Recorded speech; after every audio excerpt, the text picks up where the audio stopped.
Hola, este es el día 59 de nuestro reto 366-2024. El devocional de hoy se llama Rico en Misericordia. Un hombre se estaba haciendo un retrato a manos de un pintor exitoso. Cuando el retrato estuvo listo, lo mostraron quitándole el velo. El hombre quedó muy descontento con el resultado. Cuando le preguntaron si le gustaba, respondió: "No creo que me haga justicia". A lo cual replicó el artista: "Señor, usted no necesita justicia, sino misericordia". En última instancia, todos nosotros necesitamos misericordia, mucho más que justicia. El tema de la misericordia de Dios recorre toda la Biblia. Dios es rico en misericordia, dice Efesios 2:4. La palabra griega eleos significa misericordia, compasión, piedad o clemencia. La misericordia de Dios está a tu disposición.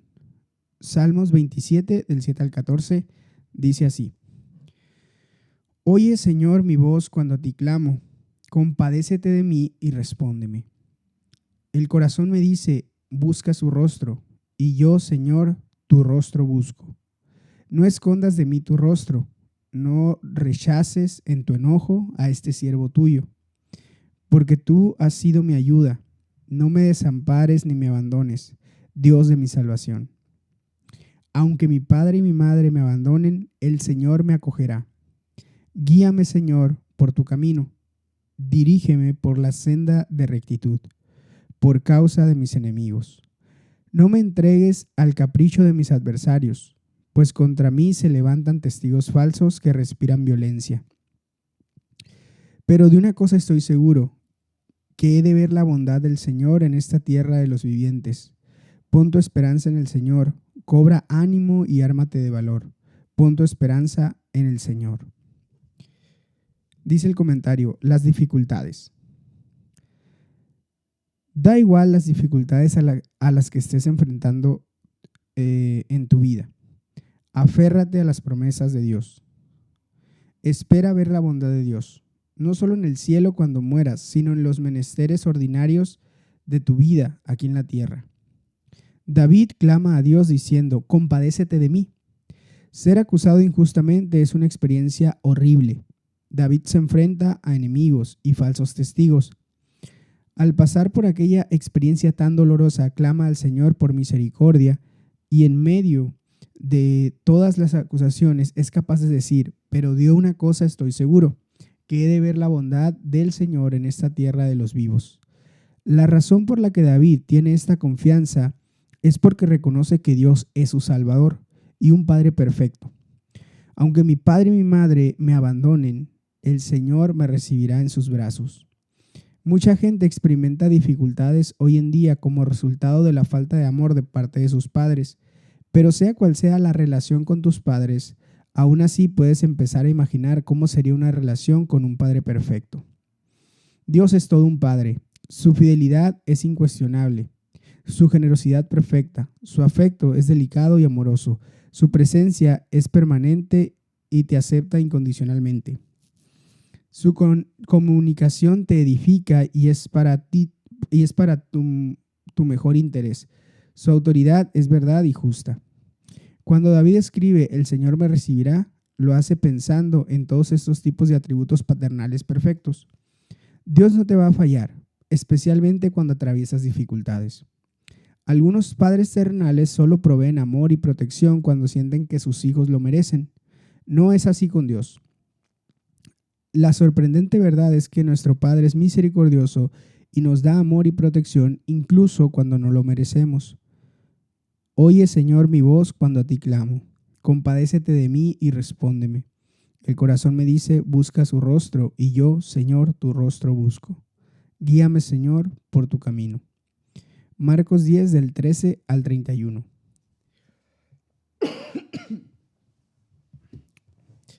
Dice así: empezaron a llevarle niños a Jesús para que los tocara, pero los discípulos reprendían a quienes los llevaban. Cuando Jesús se dio cuenta, se indignó y dijo: dejen que los niños vengan a mí. No se lo impidan, porque el reino de Dios es de quienes son como ellos. Les aseguro que el que no reciba el reino de Dios como un niño, de ninguna manera entrará en él. y después de abrazarlos, los bendecía poniendo las manos sobre ellos. Cuando Jesús estaba ya para irse, un hombre llegó corriendo y se arrodilló delante de él. Maestro bueno, le preguntó, ¿qué debo hacer para heredar la vida eterna? ¿Por qué me llamas bueno?, respondió Jesús.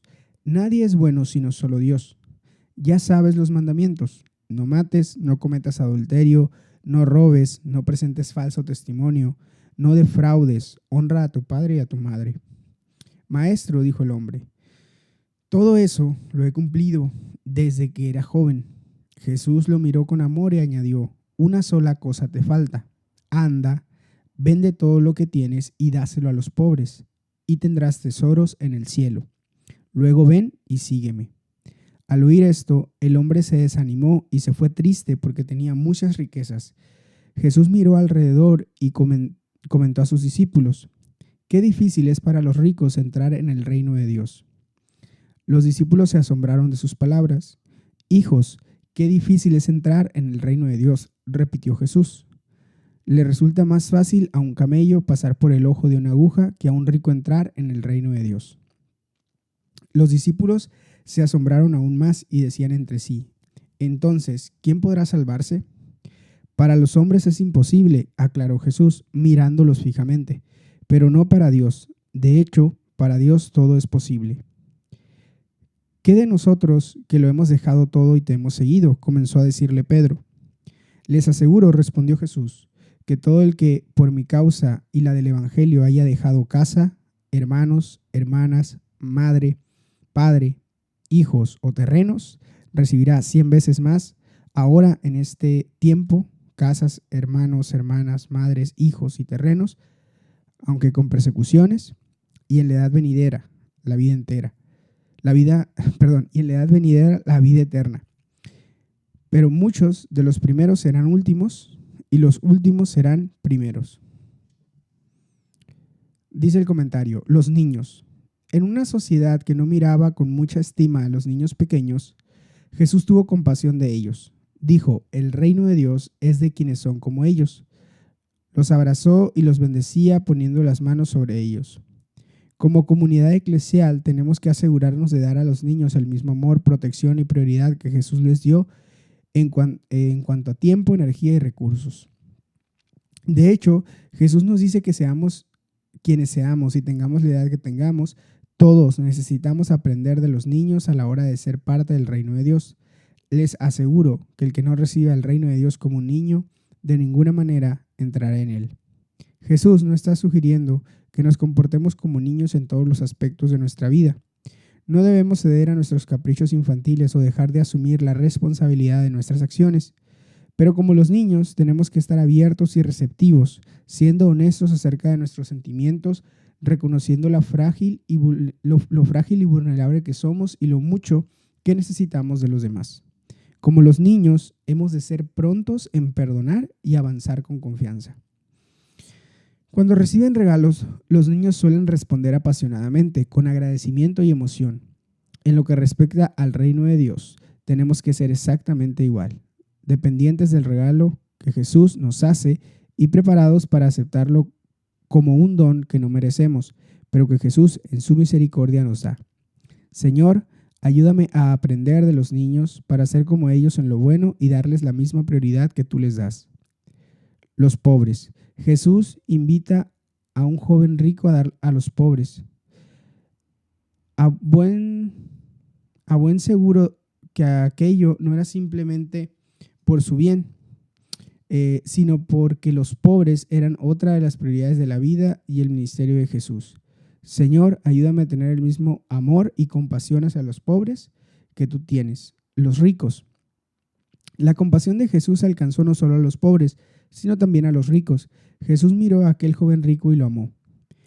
Es tremendamente difícil que un rico entre en el reino de Dios. La gente rica, incluso las naciones ricas, son en ocasiones los que más se resisten al evangelio. La riqueza puede llevar a la arrogancia y un tipo de autodependencia inadecuado. Aún así, Jesús dice que para Dios todo es posible. Señor, gracias porque eres tan misericordioso, no solo con los pobres, sino también con los ricos. Los perseguidos. Jesús advierte de que todos sus seguidores serán perseguidos. Para algunos de nosotros, las persecuciones son pequeñas y triviales. Puede que la gente se ría de ti, te ridiculice y se te oponga, pero para millones de cristianos en todo el mundo, las persecuciones son más que reales y se dan físicamente. Esta es una parte del costo de seguir a Jesús, la persecución. Siempre hay un costo para seguir a Jesús. Puede que perdamos amigos o que Jesús nos llame a dejar una situación o una relación, pero el costo viene envuelto en bendición. Ya en esta vida se recibe 100 veces más, y en la vida venidera recibirán la vida eterna. Dios será misericordioso con los perseguidos. Señor, gracias por el ánimo, el ejemplo y la inspiración de aquellos que sufren duras cargas y dificultades por ti. Dame la valentía para seguir sin importar el costo. Levítico 4 hasta el 5:13. Vamos a leer. El Señor ordenó a Moisés que dijera a los israelitas: cuando alguien viole involuntariamente cualquiera de los mandamientos del Señor e incurra en algo que esté prohibido, se procederá de la siguiente manera. Si el que peca es el sacerdote ungido, haciendo con ello culpable al pueblo, deberá ofrecer al Señor como sacrificio para el perdón por su pecado un ternero sin defecto. Llevará el novillo ante el Señor a la entrada de la tienda de reunión y pondrá la mano sobre la cabeza del novillo, al que degollará en presencia del Señor. El sacerdote ungido tomará un poco de la sangre del novillo y la llevará a la tienda de reunión. Mojará el dedo en la sangre y rociará con ella 7 veces en dirección a la cortina del santuario, en presencia del Señor. Después, el sacerdote untará un poco de la sangre en los cuernos del altar del incienso aromático que está ante el Señor en la tienda de reunión. El resto de la sangre del novillo la derramará al pie del altar del holocausto, que está a la entrada de la tienda de reunión. Luego, al novillo del sacrificio para el perdón de su pecado, le sacará toda la sangre que recubre los intestinos y la que se adhiere a estos, los 2 riñones y la grasa que los recubre, la grasa que recubre los lomos y también el lóbulo del hígado, el cual se extraerá junto con los riñones. Esto se hará tal y como se saca la grasa de la res para el sacrificio de comunión. Entonces, el sacerdote quemará todo esto en el altar del holocausto, pero sacará del campamento la piel y toda la carne del novillo, junto con la cabeza, las patas, los intestinos y el excremento. Todo esto, es decir, el resto del novillo, lo sacará del campamento y lo llevará a un lugar ritualmente puro, al vertedero de la ceniza, y dejará que se consuma sobre la leña encendida. Sobre el vertedero de la ceniza se consumirá.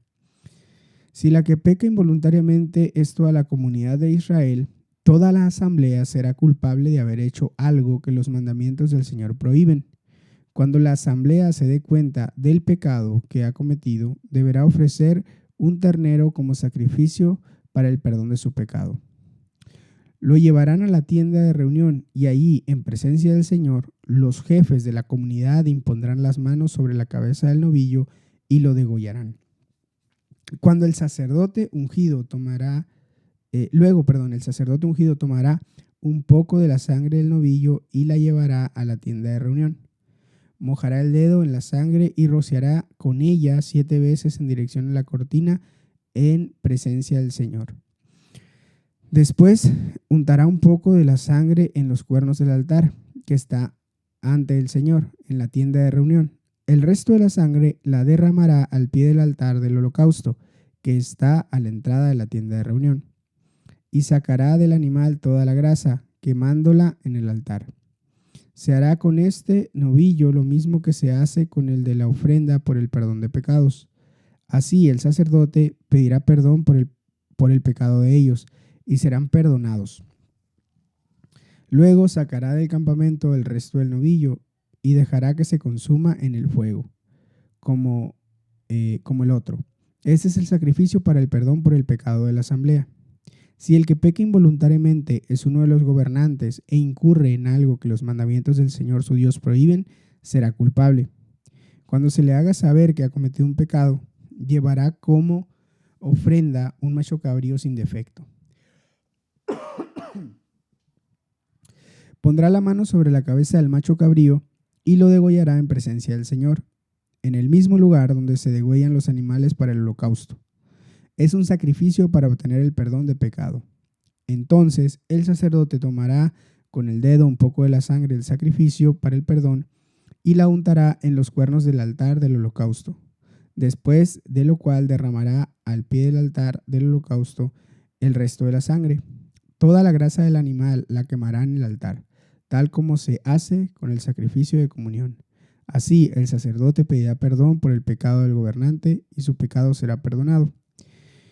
Si el que peca involuntariamente es alguien del pueblo e incurre en algo que los mandamientos del Señor prohíben, será culpable. Cuando se le haga saber que ha cometido un pecado, llevará como ofrenda por su pecado una cabra sin defecto. Pondrá la mano sobre la cabeza de la ofrenda por el pecado y lo degollará en el lugar donde se degüellan los animales para el holocausto. Entonces el sacerdote tomará con el dedo un poco de la sangre y la untará en los cuernos del altar del holocausto, después de la cual derramará el resto de la sangre al pie del altar. Luego sacará al animal toda la grasa, tal y como se saca la grasa al sacrificio de comunión, y el sacerdote la quemará toda en el altar como aroma grato al Señor. Así el sacerdote pedirá perdón por él y su pecado será perdonado. Si la persona ofrece como sacrificio para obtener el perdón un cordero, deberá presentar una hembra sin defecto. Pondrá la mano sobre la cabeza del animal y lo degollará como sacrificio para perdón en el lugar donde se degüellan los animales para el holocausto.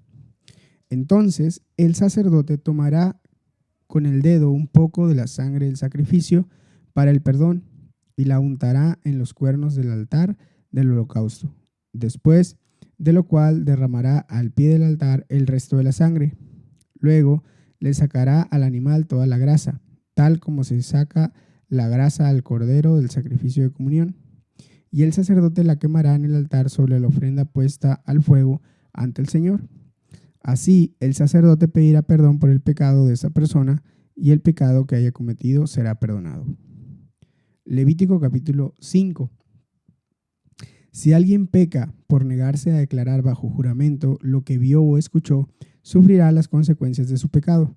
Si alguien, sin darse cuenta, toca alguna cosa ritualmente impura, tal como el cadáver de un animal impuro, sea o no doméstico, o el cadáver de un animal impuro que se arrastra por el suelo, se vuelve impuro él mismo y es culpable.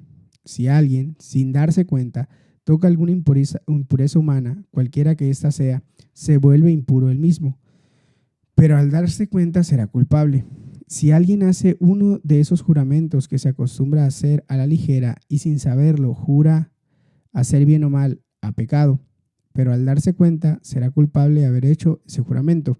Si alguien resulta culpable de alguna de estas cosas, deberá reconocer que ha pecado y llevarle al Señor el sacrificio para obtener el perdón por la culpa del pecado cometido, una hembra del rebaño, que podrá ser una oveja o una cabra. Así el sacerdote obtendrá perdón por ese pecado. Si a alguien no le alcanza para comprar una oveja, entonces llevará al Señor como sacrificio por la culpa del pecado cometido 2 tórtolas y 2 pichones de paloma, una de las aves como sacrificio por el pecado y otra como holocausto. Se las llevará al sacerdote, quien primero ofrecerá el ave para el sacrificio por el perdón. Para esto, le cortará la cabeza sin desprenderla del todo del cuello. Luego rociará un poco de la sangre del sacrificio por el perdón en un costado del altar, y al pie del altar exprimirá el resto de la sangre. Es un sacrificio para obtener el perdón por el pecado.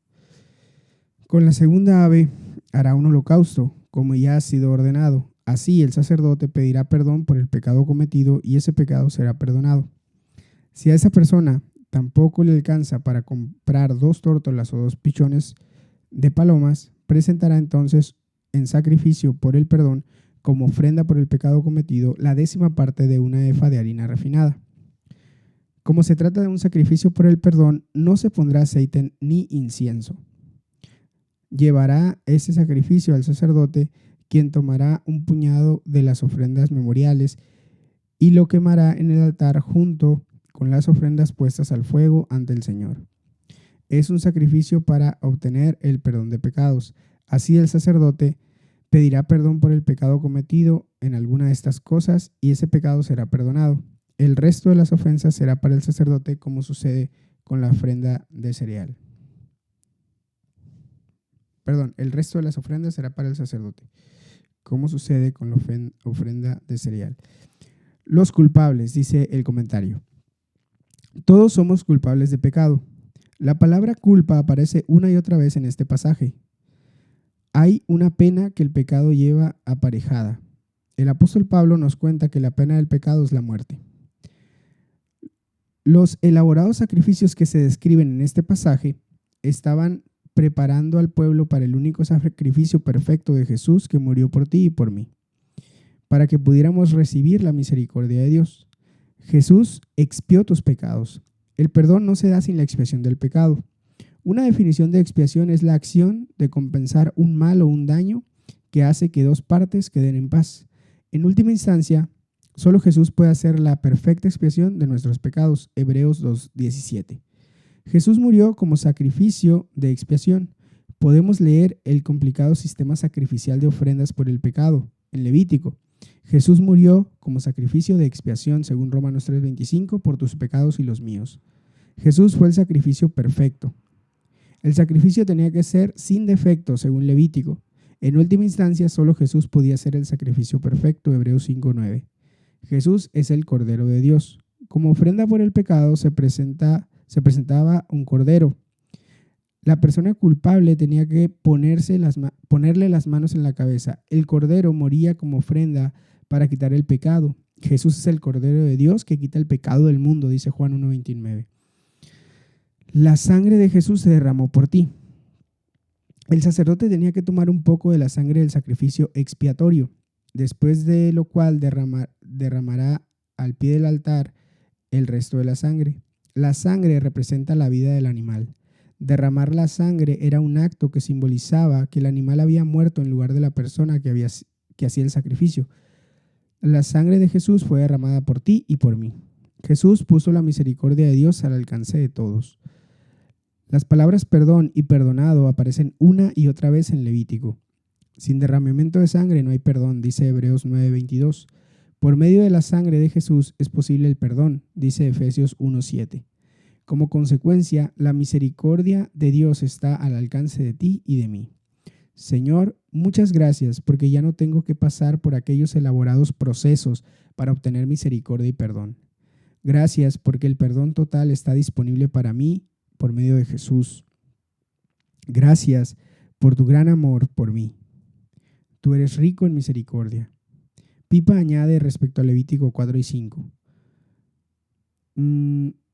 Válgame Dios, qué sacrificios aquellos. Qué manera más enredada y complicada para ser perdonados. Es tan maravilloso que podamos acudir a Jesús en el silencio y humildad, pedirle que nos perdone y ser limpiados de nuestros pecados. Es algo totalmente asombroso. Hasta aquí llega el devocional del día de hoy. Te invito a que tomes un tiempo para meditar de manera personal y orar ahí donde estés, en tu carro, en tu casa. Deseo que tengas un excelente día. Hasta mañana.